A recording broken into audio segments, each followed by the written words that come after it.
Bom, vamos lá. Retomando aqui, né?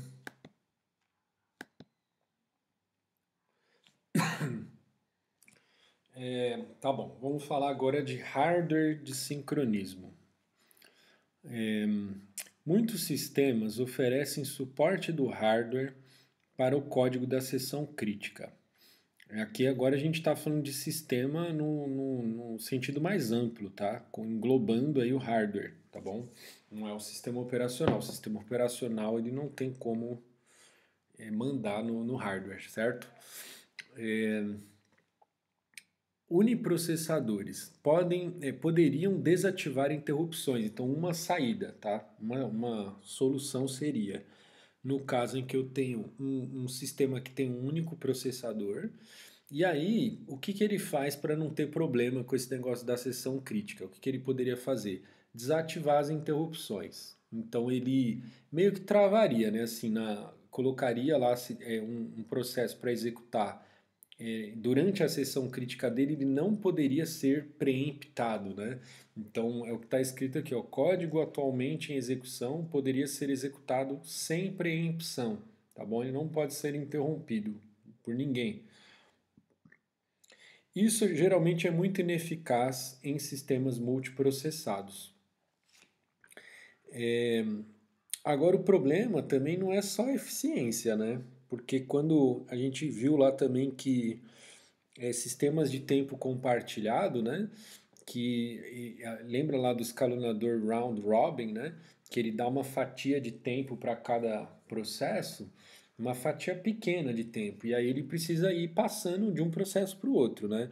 Se ele ficar travado aqui e falar assim, é, exceção crítica, se bem que não, eu estou falando aqui, mas eu mesmo, é, na verdade, eu achei que eu estava enganado, mas não estou não. Porque assim, né, aí nesse caso, então, imagina que o seu round robin lá, ele pegou, deu uma fatia de tempo para o processo, só que aí o processo pegou e entrou na seção crítica dele. Aí o próprio sistema ele vai dar vai mexer um dispositivo lá no hardware que ele vai interromper as interrupções, né? Ele vai suspender, desativar, vai a palavra correta, desativar as interrupções. Então o escalonador não vai conseguir preemptar aquele processo. Então, em vez de ele ficar com aquela fatiazinha pequena de tempo que ele ia ter, ele vai ficar mais tempo lá. Entendeu? Aí isso vai prejudicar o comportamento aí que a gente queria, que era ter o tempo compartilhado, né? Então, eu só estou dando um exemplo aqui adicional, tá? Então, a questão não é só desempenho, né? Não é só de ficar ineficaz, tá? A questão é que você muda o comportamento do sistema de forma indesejável, tá bom? Mas aí o que está sendo colocado aqui é que também tem essa questão do desempenho ruim, né? Ele fica ineficaz em sistemas multiprocessados, tá bom? Máquinas modernas oferecem instruções de hardware especiais indivisíveis, tá? Alguma operação lá que o hardware garante para você que ela é indivisível. Então, durante a execução daquela operação, não vai haver uma interrupção, porque no caso aqui a gente viu que o nosso mais mais ali, ele não é indivisível, né? O mais mais não é uma operação indivisível. Se ele fosse, né, se ele tivesse um dispositivo de hardware que garantisse para você que ele faria o mais mais de forma indivisível, não teria dado esse problema aqui, tá bom? Só que o hardware, ele não vai dar suporte para todas as operações, né? Vai falar assim, você quer fazer essa operação, todas essas indivisíveis, né? E eu nem sei se isso resolve, acho que isso também não resolveria, porque o problema é que às vezes o código da seção crítica, ele é um código complexo, né?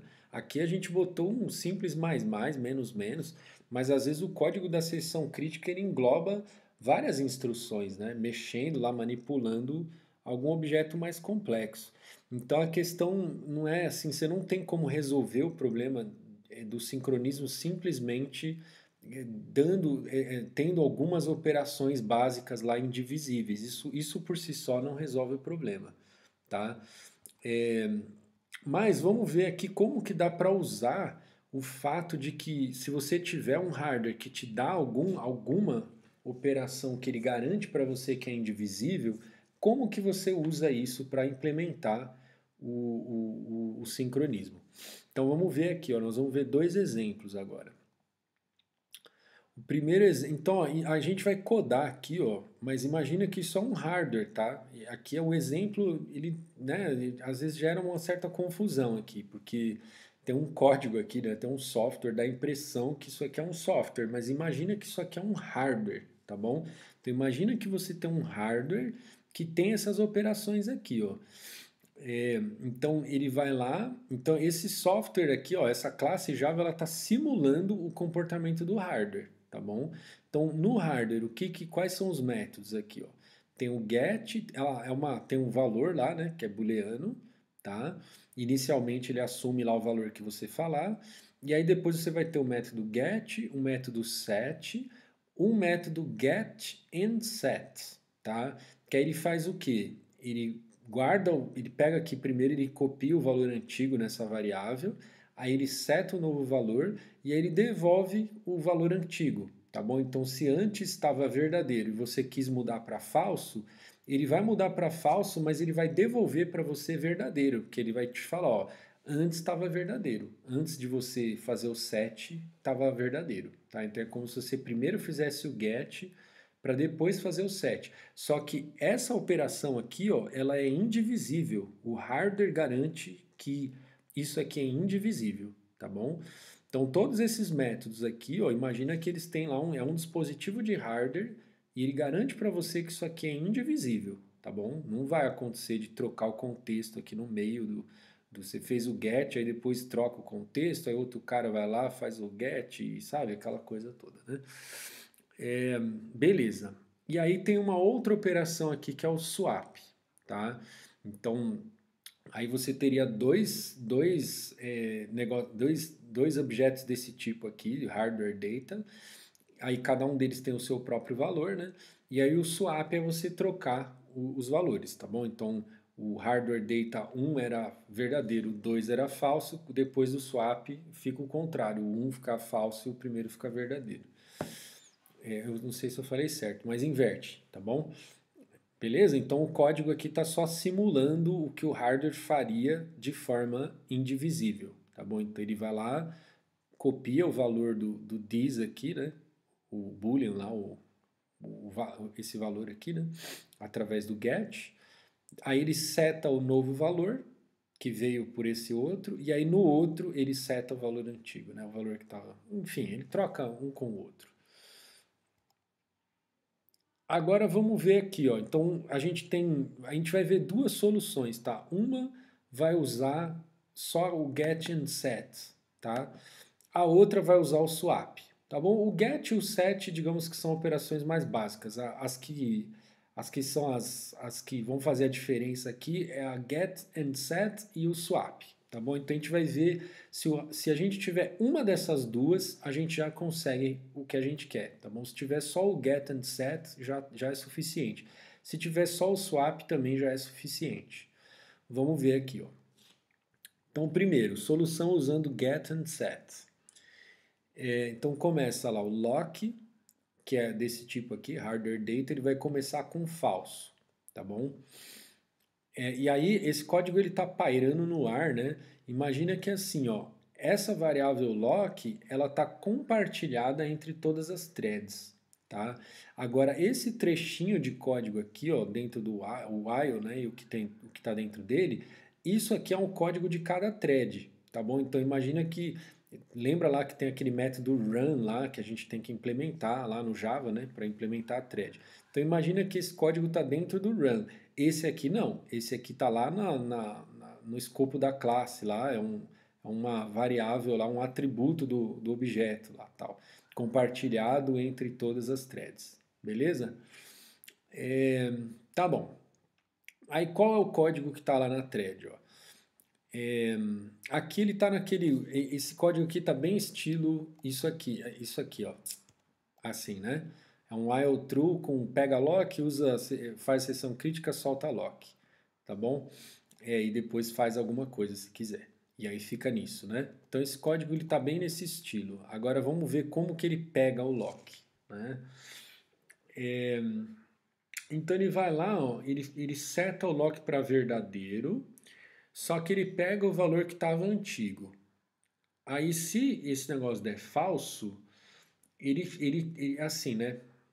Ele tá fazendo o que aqui, ó? Ele tá falando assim, ó, a variável lock, vamos dar uma interpretação para ela, que é a seguinte, ela é falsa quando o objeto que a gente quer tá trancado, né? Então, assim, alguém pegou a trava do, do provador, tá bom? Então, falso. Tem alguém lá no provador? Né? Falso. Não. Se for verdadeiro, tem alguém usando o provador? Sim, verdadeiro, tá bom? Então, o que ele vai fazer aqui, ó?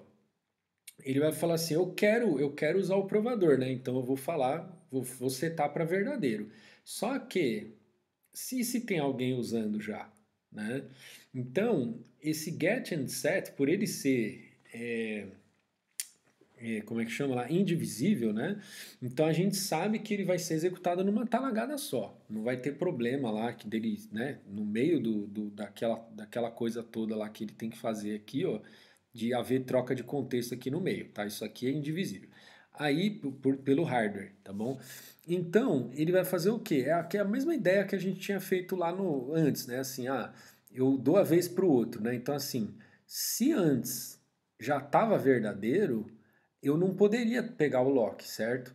Então eu vou setar para verdadeiro, mas quando esse get me voltar ao verdadeiro, ele vai estar indicando que assim, cara, você chegou tarde, alguém já pegou a chave antes de você. Aí o que ele vai fazer? Ele vai vir para esse método aqui, ó, vai chamar o thread.wild, que é tipo no Java isso aqui significa que ele está sinalizando para o escalonador que assim, ó, tira essa minha thread aqui, bota outra no lugar. Tá? O escalonador ele nem é obrigado a fazer o que você está falando, tá? Deixa eu ver, até ver se eu tô com a página aberta aqui, ó. Às vezes eu dou umas consultadas. Ah, eu perdi aqui já. Eu dou umas consultadas aqui também, às vezes para confirmar algumas coisas, né? Eu dou uma. Não tá aqui. Eu teria que voltar, deixa eu ver. Eu vou voltar um monte aqui.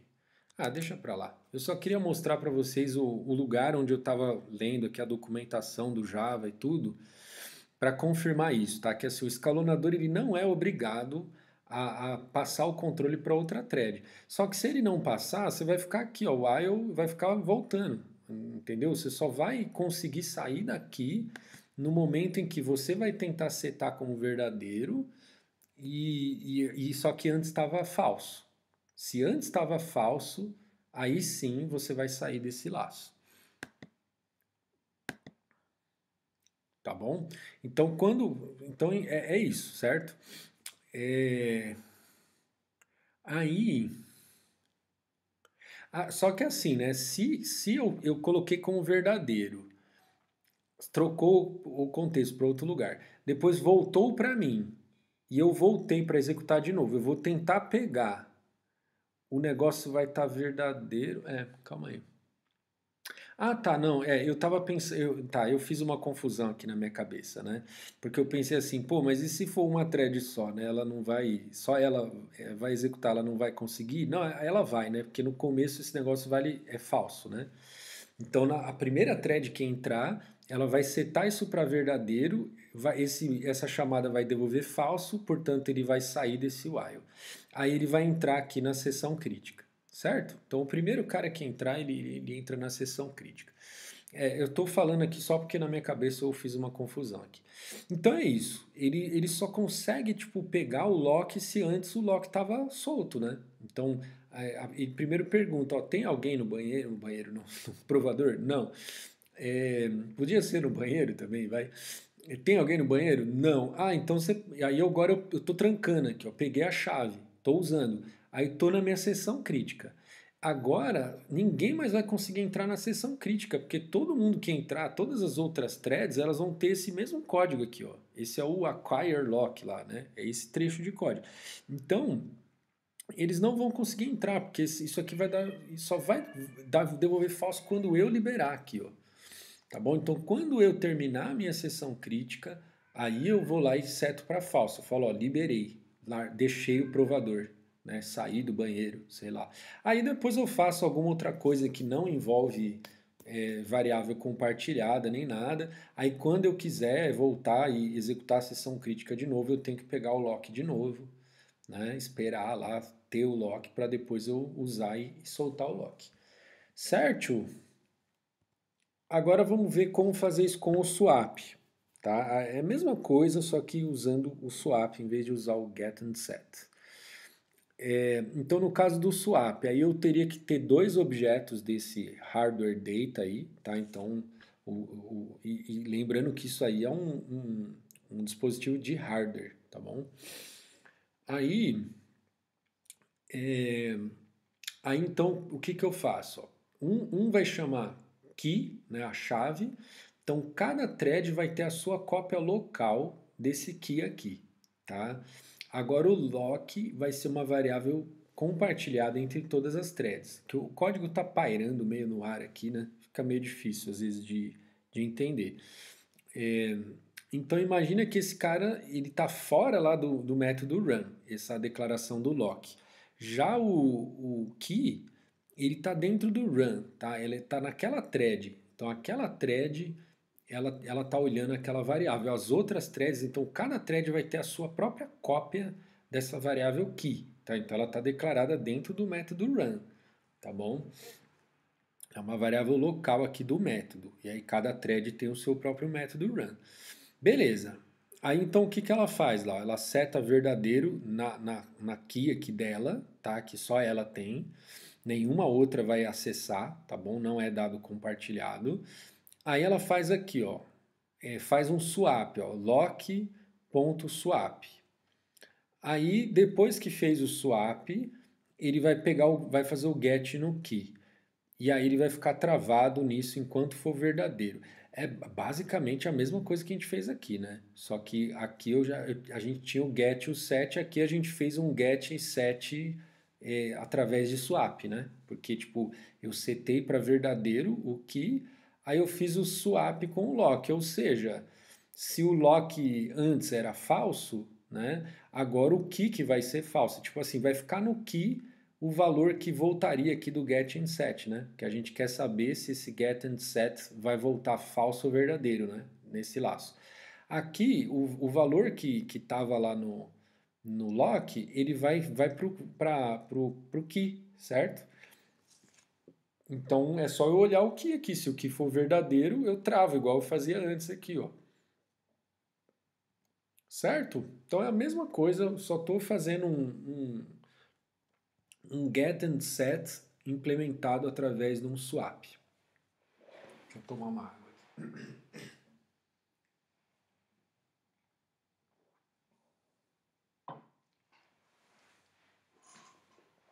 Aí beleza, peguei o lock, aí eu executo minha sessão crítica.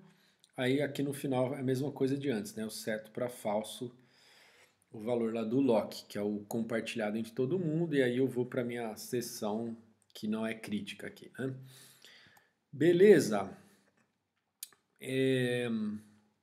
Tá bom. Agora vamos falar um pouco sobre semáforo. Semáforo, ferramenta de sincronismo que não exige espera ocupada. O que é espera ocupada, tá, pessoal? Espera ocupada é isso aqui, eu fico ciclando aqui, ó, né?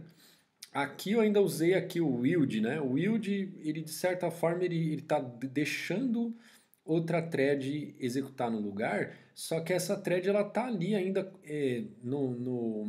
o status dela lá vai ser como pronto, né? Pronto para ser executado. Então o escalonador ele vai ficar pondo essa thread lá várias vezes para ela ciclar nisso aqui várias vezes até ela ter o lock, tá? Então ela vai gastar vários ciclos de CPU enquanto ela estiver esperando, tá? Então, por isso que chama espera ocupada, tá? Então, enquanto ela está esperando, ela está gastando a CPU, tá?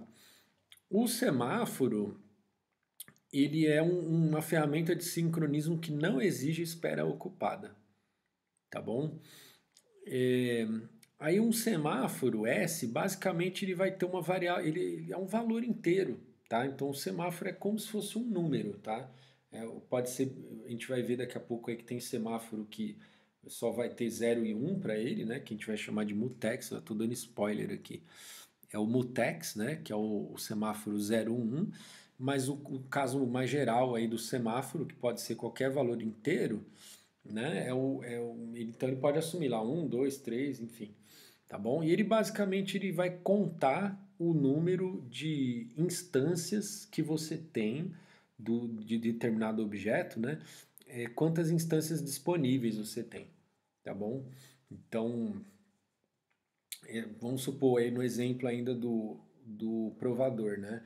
Então, se você tem 5 provadores no começo, então é como se esse semáforo no começo ele vai valer 5. Ele vai falar assim, eu tenho 5 instâncias do objeto provador disponíveis. Então, à medida em que alguém vai querendo, pegando o lock, aí vai diminuindo o valor desse contador, até chegar no zero, né? Aí quando chegou no zero é porque assim, não tenho mais instância. Aí se alguém quiser pegar, vai ter que esperar, né? Certo? Aí eu vou, na verdade, aí eu vou colocá-la como vai ficando, o saldo vai ficando negativo para indicar que tem, vamos supor, está menos 3 lá, é porque tem 3 pessoas esperando, né? Então é como se o meu saldo de provadores fosse menos 3, né? Tipo, tem 3 pessoas na fila, né? Duas operações padrão modificam o semáforo S, o acquire e o release, tá? Então pega lock e solta o lock, né? Só pode ser acessado por duas operações indivisíveis, tá? Então você só tem só acessa o semáforo através dessas duas operações, tá? Que é um acquire e um release, tá bom? Aí aqui, ó, o que faz o release, tá? A gente vai ver que, na verdade, assim, depois a gente vai ter alterações nisso aqui, mas basicamente a ideia do release é só aumentar o valor lá do semáforo. E o acquire é diminuir. Então, quando eu chamo acquire, é porque eu estou pegando uma instância do recurso, então eu diminuo o valor. Quando eu estou fazendo release, eu estou devolvendo uma instância, então eu somo nesse valor, tá bom? Só que aí o problema é que o acquire, quando você quer e não tem, então se falar o número de instâncias disponíveis é menor ou igual a zero, eu não tenho como te dar essa instância. Então eu vou ter que esperar de algum jeito, tá? Eu vou ter que, de alguma forma, a gente vai ver daqui a pouco. Vai pôr o cara numa fila de espera, né? Basicamente. Tá bom? É que aqui, ó, isso aqui ficou meio estranho, porque ele fala de não espera ocupada, e aí ele faz um código com while aqui, dá uma sensação igual ao da espera ocupada, né? Então tá um pouco confuso esse código, tá bom? A gente daqui a pouco vai, acho que nos próximos slides aqui vai aparecer com, ó, não vai mais ter esse laço aí, tá? Aqui já nesse 21, na página 21 aqui, já vai sumir esse laço aqui, tá bom? Porque a ideia de espera não ocupada é não ter esse laço aqui no código, tá bom? Semáforo como ferramenta geral de sincronismo. Semáforo de contagem. Valor inteiro pode variar por um domínio irrestrito. Semáforo binário. Valor inteiro só pode variar entre 0 e 1. Pode ser mais simples de implementar, né? Esse de 0 e 1 aqui. E aí o nome que a gente vai usar para o semáforo binário pode ser também lock mutex, né? Ou então só mutex, tá? Então é um mutex. O mutex é um semáforo que só assume valor 0 e 1. Aí como que vai ficar então? A gente tendo o semáforo, o que a gente vai fazer lá? Lembra que, voltando aqui naquele negócio, ó, tem que ter isso aqui, né? Acquire, depois a sessão crítica, depois o release, né? Então é isso que a gente vai fazer no semáforo, tá? A gente vai ter o semáforo e aí antes de executar a sessão crítica a gente vai chamar o acquire.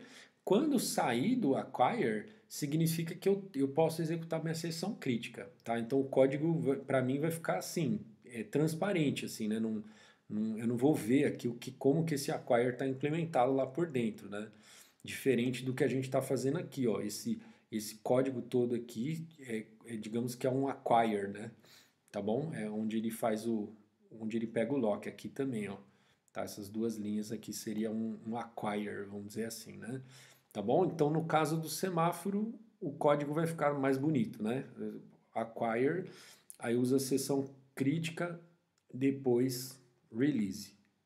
E aí depois você pode fazer outra coisa, que não crítica, né? Implementação de semáforo. Precisa garantir que dois processos não poderão executar acquire e release no mesmo semáforo ao mesmo tempo, certo? Né? Senão seria uma catástrofe, né? Essas trocas de contexto no meio, né? Então, enquanto um estava fazendo acquire, mas não, né? Tava começando lá no meio do acquire, trocou o contexto, aí o outro foi para o release, os dois estão no meio lá, né? Aí vai dar problema, né? Então tem que garantir que isso não pode acontecer, tá bom? Então, dois processos não podem executar o acquire e o release no mesmo semáforo ao mesmo tempo. E isso o semáforo é que tem que garantir, tá? Implementação de semáforo. Cada semáforo, com cada semáforo existe uma fila de espera associada, que é isso que faz eliminar a espera ocupada, tá? Então, em vez de ter uma espera ocupada, vai ter uma fila. Então, você quer o objeto? Eu não tenho agora. Jogo você numa fila. Quando eu tiver, eu vou lá na fila pegar você. Entendeu? Você não precisa ficar me cutucando, né? Porque no fundo é isso, né? O cara fica cutucando. E aí, terminou? E aí, terminou? E aí, terminou? E aí, terminou? Não, tipo assim, meu, não tem o que você quer. Vai pra fila. Quando tiver, eu te chamo. Beleza? Né? Essa que é a ideia do semáforo. Cada entrada em uma fila de espera possui dois itens de dados. Um é o ID do processo, né? Para você saber qual foi o processo que entrou lá que está querendo aquele recurso. E depois um ponteiro para o próximo registro da lista, tipo assim, uma lista ligada, né?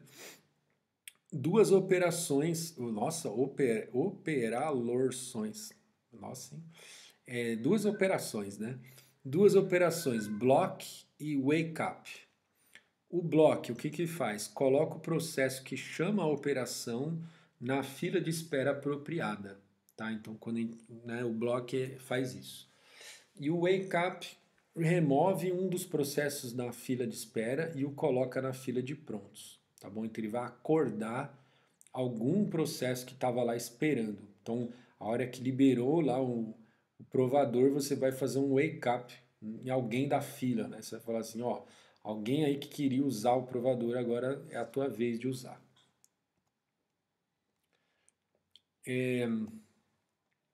Como que então implementa aqui? Ó, implementação de semáforos sem espera ocupada.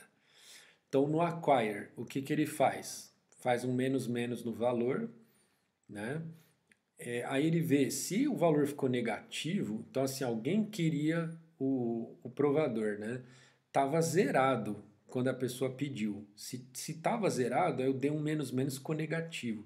Significa o quê? Não tem provador para essa pessoa usar. Ficou negativo é porque não tem. Então esse cara vai para a fila, tá bom? Então aí que é o block que faz isso, tá? Então esse cara vai para a fila e ele só vai sair dessa fila quando alguém acordar ele, tá? Aí o release. O que que faz o release? Ele devolve, então, uma instância, né? Então, alguém saiu do provador. Então, tem um provador a mais aqui, livre, tá bom? Se o valor, quando você liberou, né? Você vai falar como que ficou o saldo, né? O saldo ainda ficou negativo. Depois que você liberou esse cara, o saldo ficou negativo. Isso significa o quê? Ficou negativo ou zero, né? Menor ou igual a zero. Então, isso significa o quê? Que tem alguém na fila esperando para usar esse negócio, né? Porque se fala assim, como que o saldo fica negativo? Né? Quando tem mais pessoa querendo usar do que instância disponível, né? Aí quando você vai liberar, então vamos supor, você tem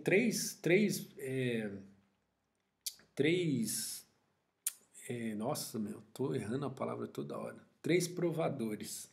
Você tem três provadores. Então, no começo, esse valor equivalia a 3. Aí ó, três pessoas entraram, então foi feito três acquires aqui. Aí o saldo ficou zerado, né? Aí uma quarta pessoa fez acquire, né? Aí o saldo ficou negativo e essa pessoa foi para uma fila, tá? Então se o saldo está negativo é porque tem gente na fila, tá? A hora que eu fizer que alguém sair, ele vai dar o mais. Nesse caso, se o saldo era -1, o mais vai fazer o saldo ficar zero, né? O saldo que eu falo é esse valor aqui, né? Vary, né? Então, se esse valor ficou zero, o saldo, ou seja, ficou zero, é porque ele estava negativo. Então, tem alguém lá na fila. Aí, então, você tem que fazer o quê? Fazer o wake up de alguém lá da fila. Então, você remove alguém da fila e acorda ele, né? Fala, agora você usa lá tá liberado lá o provador. Beleza? Aqui a gente não está nem entrando nos méritos, assim, é first in, first out, tem prioridade ou não tem, né? Tipo, tem processo que pode ter prioridade acima de outros e tal. Aí não estamos entrando nesses méritos agora, né? Beleza, vamos falar de um assunto aqui delicado, assunto complexo. Deixa eu até tomar uma água.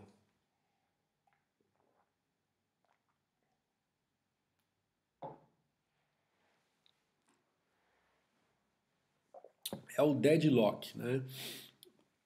Starvation, acho que a gente já sabe o que é, né? Agora, deadlock ainda não. Então, vamos ver aqui o que é o deadlock. Deadlock: dois ou mais processos estão esperando indefinidamente por um evento que pode ser causado somente por um dos processos esperando. Né? Então, se fala, pô, se quem é responsável por me tirar da espera também está esperando, aí ferrou, né? Aí ferrou. Então vamos ver um exemplo, né? Então vocês estão vendo que assim o buraco é mais embaixo. A gente falou aí dos problemas que poderia dar de sincronismo, né?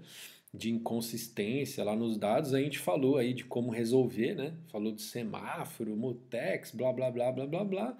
Acquire, release, né? Tá. Aí dá uma sensação de que assim, cumprimos a nossa missão, né? O nosso código agora já não vai mais dar problema.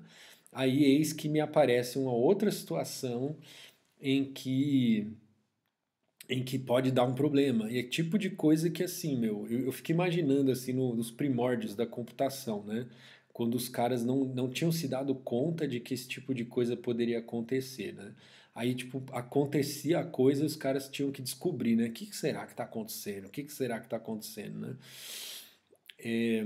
Então, né, difícil de imaginar. Esse negócio da inconsistência que a gente falou, eu acho que é bem difícil de imaginar. Né? A gente fazendo faculdade, né, a gente estuda as coisas já tudo mastigada, né? Mas imagina os caras que se depararam com isso na vida real, né? Assim, sem saber o que estava acontecendo, né? Então essa questão da inconsistência, beleza. Acho que demos uma boa resposta, demos boas respostas aqui já, né? Agora tem uma outra questão, que é o tal do deadlock. Então vamos ver um exemplo aqui, ó, de deadlock. Então imagina que você tem dois semáforos aqui, ó, um S e um Q, tá bom? Os dois estão inicializados com 1. Tá? Então eu tenho uma instância disponível do recurso S, vou chamar o S agora de recurso, né? Que cada semáforo ele está controlando, digamos, um recurso. Então eu tenho uma instância desse recurso aqui associado ao semáforo S e uma instância desse recurso que está associado ao semáforo Q. Aí o que acontece? Ó? O processo zero ele vai lá, aqui não está muito claro assim em que ordem que essas coisas vão acontecer, então eu vou falar uma ordem aqui, tá? Imagina então que primeiro foi o P0, aí ele foi lá, pegou o lock do S, né? E aí trocou o contexto, tá? Então nesse momento ele trocou, ele está com o lock do S e aí trocou o contexto. Aí foi para o P1. Aí o P1 pegou o lock do Q, tá bom? Aí no momento em que ele pegou o lock do Q, aí você pode pensar, trocou de volta o contexto ou continuou aqui, tanto faz, porque aqui a aqui a desgraça já está feita já. Eu tô tentando não falar palavrão. Aqui a M, a M tá feita, né? Porque assim, ó, o P0 pegou o lock do S, o P1 pegou o lock do Q. Agora, o que que o P1 vai fazer? Ele vai tentar pegar o lock do S. Só que ele não vai conseguir, porque o lock do S está no P0. E o que que o P0 vai fazer? Ele vai tentar pegar o lock do Q. Ele também não vai conseguir, porque o lock do Q está com o P1, né? E aí a gente não sai mais desse aqui, ó. Porque, tipo, eu tô esperando um e um tá me esperando, né? É, imagina que eu sempre dou, vai, eu tenho que inventar um novo exemplo, né? Sei lá, vai, você tem o negócio da faca e do queijo, vai, o cara fala assim, eu tô com a faca e o queijo na mão, né?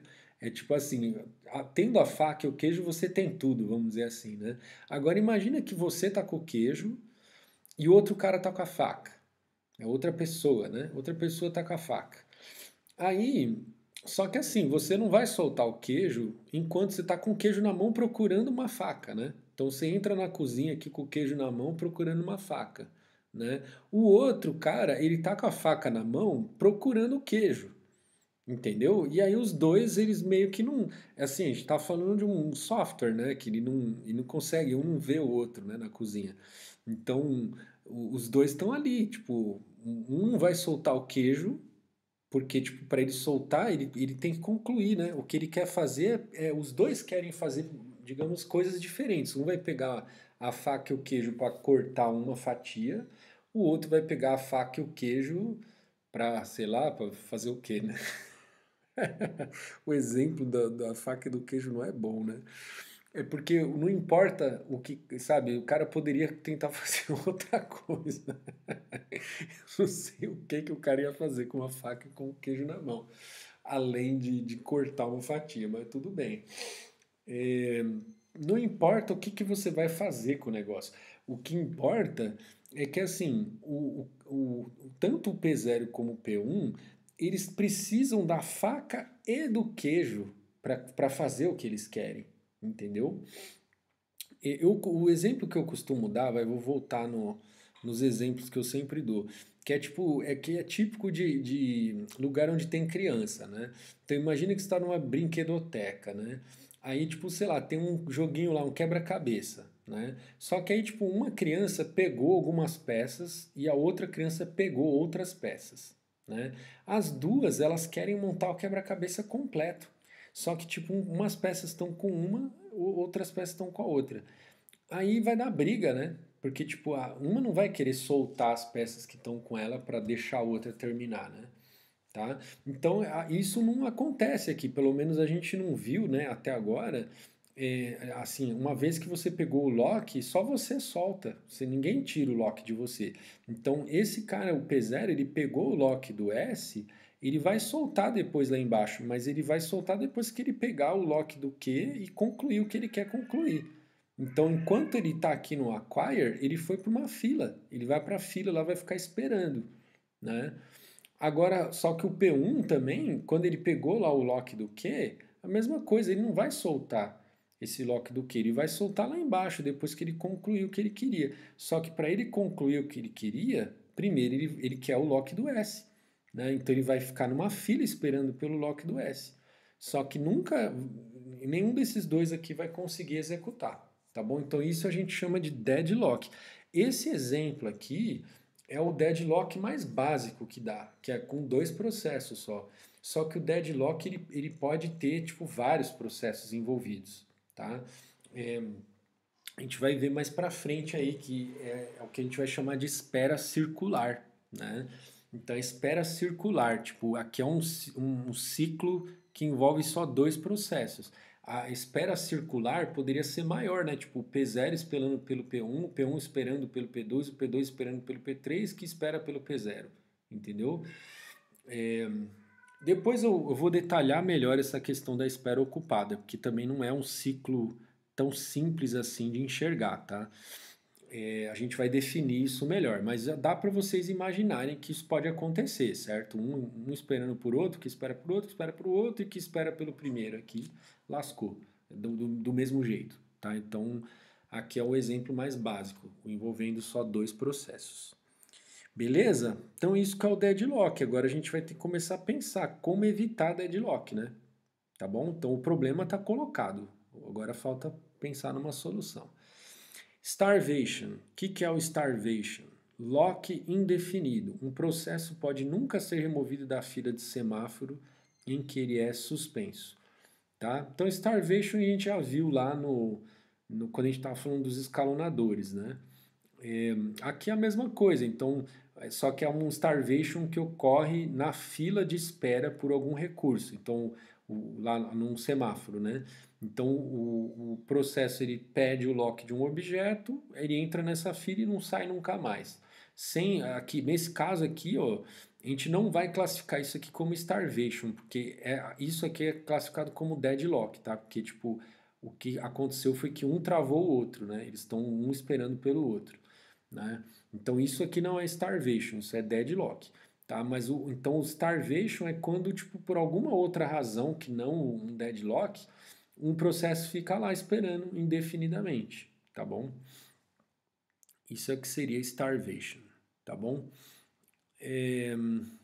Agora tem problemas clássicos de sincronismo.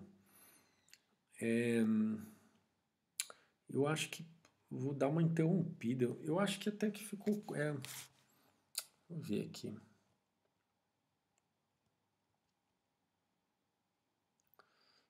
Sabe, eu acho que aqui era um ponto bom de parar a explicação. E por mais que a aula ficou um pouco curta aqui, deixa eu ver que oração aqui, peraí. Eu acho que eu vou, deixa eu pensar um pouco aqui. Eu não sei é porque não vai dar tempo de falar os três. Eu não sei se eu falo um. Vamos falar um, vai. Vou falar do problema do buffer limitado, vai. Aí, não, vamos fazer o seguinte, vai. Eu vou parar agora, vai. Vou parar agora. Então, na aula que vem eu começo daqui. Que eu acho que é um ponto bom de parar. Por mais que a aula acabou ficando um pouco curta, eu acho que a gente para num ponto interessante aqui, tá bom? Que a gente colocou o problema do deadlock e aí a gente tem um tempo mais para vocês também digerirem aqui as coisas e tal. E aí na semana que vem aí a gente começa a pensar em como resolver o problema do deadlock, tá bom? Então ficou aí uma pulga atrás da orelha aí. Como é que resolve o deadlock, tá bom? Aí na semana que vem a gente começa daí. Beleza, pessoal? Boa semana para todos aí. E não esqueçam de pensar também na questão do trabalho lá que eu falei, tá bom? Trabalho em grupo. Abraços, tchau, tchau.